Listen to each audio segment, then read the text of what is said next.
আসসালামু আলাইকুম। আলহামদুলিল্লাহ। কিছুদিন আগে আমরা কিছু কয়েল পাখির বাচ্চা তুলছিলাম।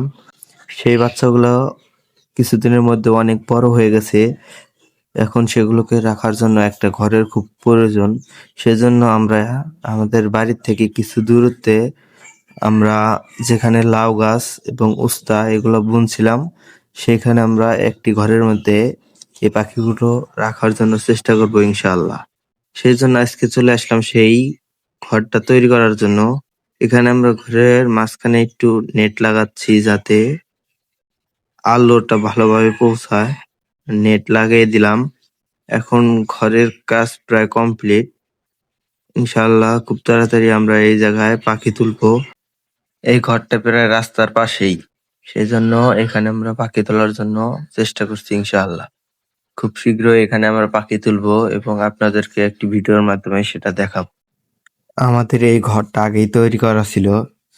সেজন্য আমাদের অত বেশি সময় লাগে নাই। একজন মিস্ত্রি আছিল আর আমি সাথে ছিলাম। সেজন্য আমাদের ঘরটা তৈরি করতে অনেক কম সময়ই লাগছে। এখন দেখছেন আমাদের এই ঘরের বাইরে থেকে অবস্থাটা দেখতে অনেক সুন্দর এবং ভিতরে জাল লাগানোর পরে দেখি অনেক আলো আসতিছে ভিতরে। দিনের বেলায় কোনো বাতি দেওয়ার জন্য প্রয়োজন মনে করি না।